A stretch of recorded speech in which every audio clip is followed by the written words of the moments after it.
Monsieur le député, question de Monsieur Yves Daniel à Monsieur le ministre d'État, ministre de l'Intérieur. Mon cher collègue, vous avez la parole.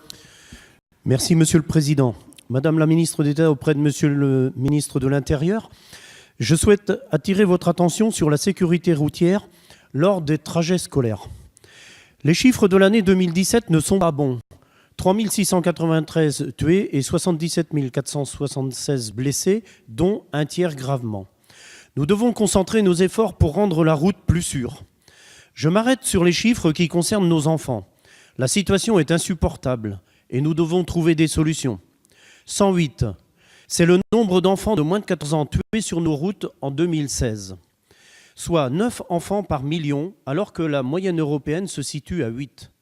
Nos enfants sont avant tout victimes, comme passagers de véhicules, 55% des tués, mais aussi en tant que piétons, 25%. Les accidents qui les touchent se produisent dans le cadre du transport scolaire, au cours du trajet domicile-école, aux arrêts de car, ainsi qu'aux entrées et sorties de l'école. Les trajets se déroulent en majeure partie tôt le matin et tard le soir, alors qu'il fait souvent nuit. De plus, les conditions hivernales et l'absence d'éclairage public dans certaines zones, notamment rurales, sont autant de facteurs qui diminuent la visibilité des automobilistes. Mobilisé depuis plusieurs années sur cette question, d'abord au Conseil départemental de Loire-Atlantique, puis à l'Assemblée nationale, j'ai déjà déposé un amendement lors des projets de loi de finances afin de demander une expérimentation. La proposition est simple et peu coûteuse. Équiper tous les enfants de gilets jaunes réfléchissants lorsqu'ils utilisent le transport scolaire à partir de leur domicile, de l'arrêt de car et lors de leur déplacement domicile-école. Ce sont des gestes qui sauvent, qui doivent être enseignés dès le plus jeune âge pour qu'ils soient retenus et reproduits.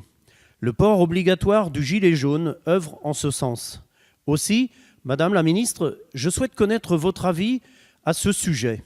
Je souhaite travailler avec vous pour que nous trouvions une solution lors du prochain budget et je vous en remercie. Merci Monsieur le député. La parole est à Madame Jacqueline Gourault, ministre auprès du ministre d'État, ministre de l'Intérieur, pour vous répondre. Merci Monsieur le Président, Mesdames et Messieurs les députés, Monsieur le député Yves Daniel. Bien sûr, ce sujet que vous venez d'évoquer nous concerne toutes et tous. Si ces dernières années, la mortalité routière frappant les enfants a reculé entre 2000 et 2010 et également entre 2010 et 2016, moins 16,9%, ce sont encore, comme vous l'avez rappelé, 108 enfants qui sont décédés sur nos routes en 2016 et près d'un tiers l'ont été alors même qu'ils se rendaient à l'école.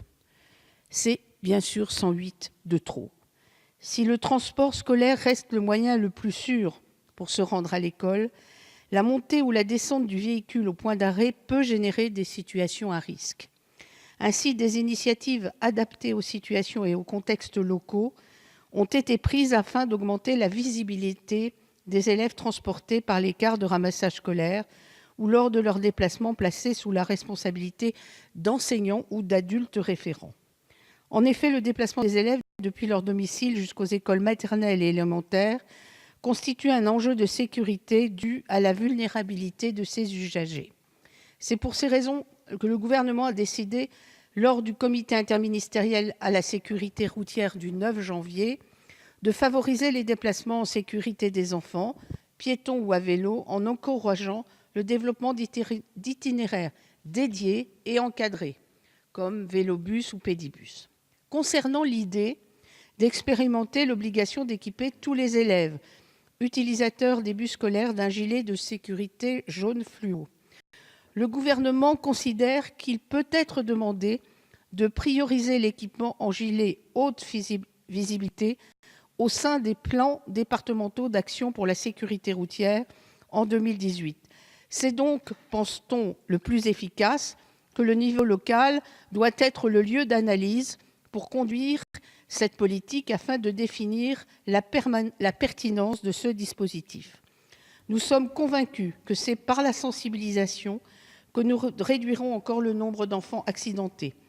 Nous pensons aussi que l'éducation à la sécurité routière, mise en œuvre à l'école et à partir de cette année au lycée, est un moyen efficace pour informer les plus jeunes sur les comportements et les règles de sécurité élémentaires.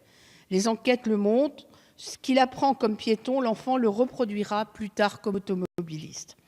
L'examen de l'attestation scolaire de sécurité routière que tous les élèves passent en classe de 5e et de 3e comporte des questions portant spécifiquement sur ce thème. La sensibilisation est assurée dans le cadre de la préparation à ces examens et pour les plus jeunes dans le cadre de l'attestation de première éducation à la route APER, mise en œuvre à l'école primaire. Soyez assuré, monsieur le député, que notre mobilisation reste totale pour que aucune vie ne soit perdue sur nos routes. Merci Madame la Ministre, Monsieur le député, pour les 26 secondes qui vous restent. Merci Madame la Ministre. Pour votre réponse, je veux simplement insister sur l'intérêt de la responsabilisation de tous et que ça commence par la responsabilité que nous proposons à nos enfants, puisque ce sont eux qui sont les premiers concernés et c'est aussi un moyen d'éducation à la sécurité routière d'une manière générale, en cohérence avec la politique que nous voulons mener et défendre. Merci. Monsieur le député,